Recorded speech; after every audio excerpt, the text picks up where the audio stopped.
उन्हाळ्यामध्ये पोटभरीचा आणि पौष्टिक असा रोज रोज काय नाश्ता करायचा हा प्रत्येक गृहिणीला पडलेला प्रश्न असतो. मग अशा वेळी असे हे मिक्स डाळीचे पौष्टिक असे आप्पे कसे बनवायचे ते आजच्या या व्हिडिओमध्ये आपण बघणार आहोत. अजिबात पीठ फर्मेंट न करता देखील छान जाळीदार आणि कुरकुरीत असे हे आप्पे तयार होतात. तर हे आप्पे बनवताना यासोबत जी नारळाची चटणी बनवली जाते त्याची सुद्धा रेसिपी आज मी या ठिकाणी तुमच्यासोबत शेअर केलेली आहे. अगदी लहानांपासून मोठ्यांपर्यंत सगळ्यांना आवडतील असे हे मिश्र डाळीचे आप्पे कसे बनवायचे ते बघूयात. नमस्कार, मी सुप्रिया, रेसिपीज बाय सुप्रियामध्ये आपल्या सगळ्यांचं खूप खूप खूप मनापासून स्वागत. तर सगळ्यात अगोदर आप्पे बनवण्यासाठी लागणाऱ्या डाळी भिजत घालून घेऊयात. त्यासाठी 2 वाट्या चणा डाळ मी घेतलेली आहे.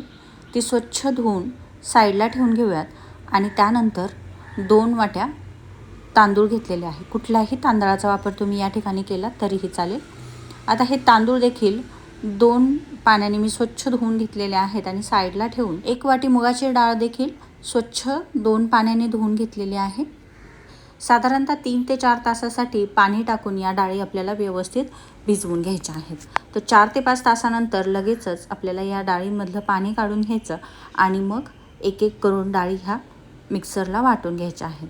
तर मी सगळ्यात अगोदर चणा डाळ घेतलेली आहे. त्यामध्ये 5 ते 6 हिरव्या मिरच्या, 4 ते 5 लसणाच्या पाकळ्या घालून मिक्सरला बारीक वाटून घ्यायचं आहे. तिखटाचं प्रमाण हे तुम्ही तुमच्या आवडीनुसार कमी जास्त करू शकता.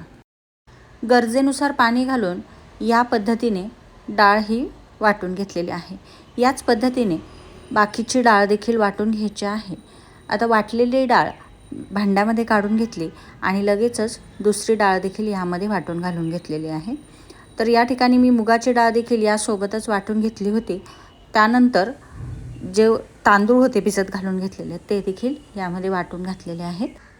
तुम्हाला हवा असेल तर यामध्ये उडदाची डाळ देखील ॲड करू शकता किंवा कुठल्याही डाळी यामध्ये आणखी प्रमाणामध्ये ॲड करून घेऊ शकता.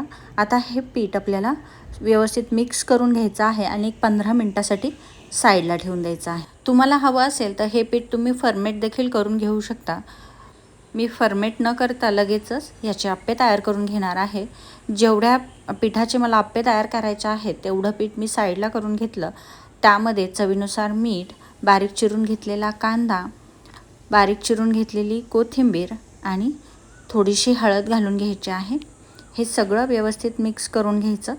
जर यामध्ये तुम्हाला हवं असेल तर भाज्या देखील ॲड करून घेऊ शकता. बारीक किसून किंवा कापून यामध्ये भाज्या देखील ॲड करून घेऊ शकता.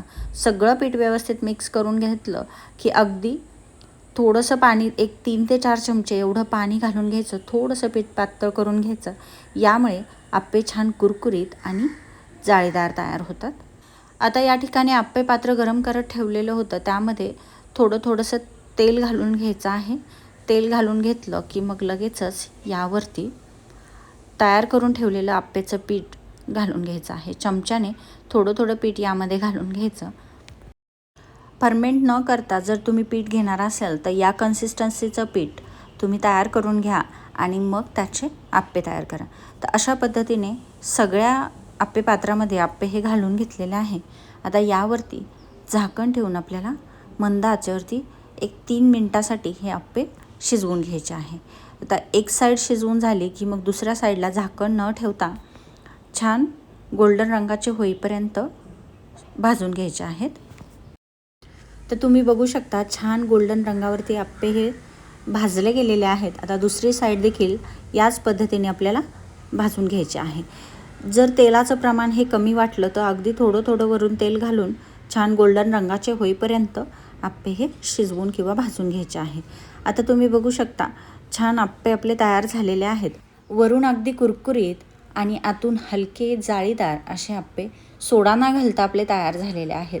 याच पद्धतीने दोन्ही साईड कुरकुरीत होईपर्यंत छान भाजून घ्यायचे आहेत. आता ज्या साईडचे आप्पे भाजून झाले ती काढून घेऊन त्यामध्ये तेल घालून घ्यायचं. पुन्हा एकदा बॅटर घालून घ्यायचं आणि याच पद्धतीने बाकीचे आप्पे देखील आपल्याला जसजसे भाजतील तसे काढून घेऊन त्यामध्ये थोडंसं तेल आणि बॅटर घालून भाजून घ्यायचे आहे. जर तुम्हाला हवं असेल तर 3 दिवसासाठी फर्मेंट न करता हे पीठ फ्रीजमध्ये ठेवून घेऊ शकता आणि जसं हवं तसं पीठ घेऊन त्यामध्ये आवश्यकतेनुसार भाज्या, कांदा आणि इतर पदार्थ घालून वेगवेगळ्या व्हेरिएशनमध्ये मुलांसाठी आप्पे हे तयार करून देऊ शकता. किंवा अचानक कोणी पाहुणे आले तरी हा नाश्त्याचा उत्तम असा पर्याय आहे. आता हे आप्पे होईपर्यंत लगेचच चटणी तयार करून घेऊयात. त्यासाठी मी अर्धा नारळ घेतलेला आहे, ओला नारळ घेतलेला आहे. त्यामध्ये 2 हिरव्या मिरच्या, 3 ते 4 लसणाच्या पाकळ्या.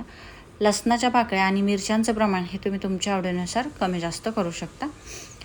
आता हे व्यवस्थित आपल्याला मिक्सरमधून छान वाटून घ्यायचं आहे. तुम्हाला हवं असेल तर यामध्ये फुटाणे किंवा डाळ्या देखील ॲड करून घेऊ शकता. आता यामध्ये चमचाभर साखर आणि चवीनुसार मीठ घालून घेतलेलं आहे. मिठाचं प्रमाण हे थोडंसं कमी ठेवायचं आहे, कारण नारळामध्ये जास्त मीठ घातलं तर तो बेचव होतो. आता लगेचच फोडणी करून घेऊयात. त्यासाठी पातेल्यामध्ये थोडंसं तेल घालून घेतलं.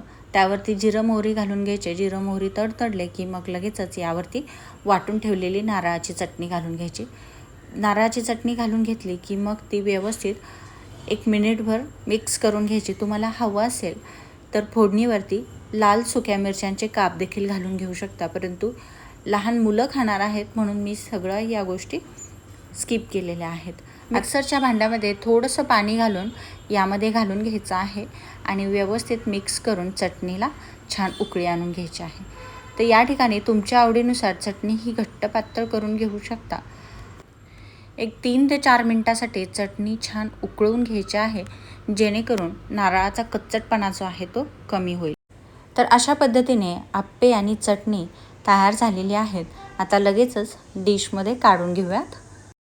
अगदी एकाच रंगावरती छान गोल गरगरीत, वरून कुरकुरीत आणि आतून छान जाळीदार असे हे आप्पे आपले तयार झालेले आहेत. अगदी फर्मेंट न करता किंवा सोड्याचा वापर न करता सुद्धा छान जाळीदार आणि कुरकुरीत असे हे आप्पे तयार होतात. तर अगदी लहान मुलं असू देत किंवा मोठे असू देत, बघता क्षणी ताव मारणार इतकी पौष्टिक आणि चविष्ट अशी ही रेसिपी आहे. तुम्ही देखील ही रेसिपी एकदा नक्की ट्राय करून बघा आणि मला कमेंट करून सांगायला विसरू नका. त्याचप्रमाणे तुमच्या मित्रमैत्रिणींसोबत आजची ही रेसिपी शेअर करा, जेणेकरून त्यांना देखील अशाच वेगवेगळ्या आणि नवीन रेसिपीचा आस्वाद घेता येईल. असेच नवनवीन व्हिडिओ बघण्यासाठी लाईक करा आणि रेसिपीज बाय सुप्रिया चॅनलला सबस्क्राईब करायला विसरू नका. पुन्हा भेटूयात अशाच एका नवीन रेसिपीसोबत. धन्यवाद.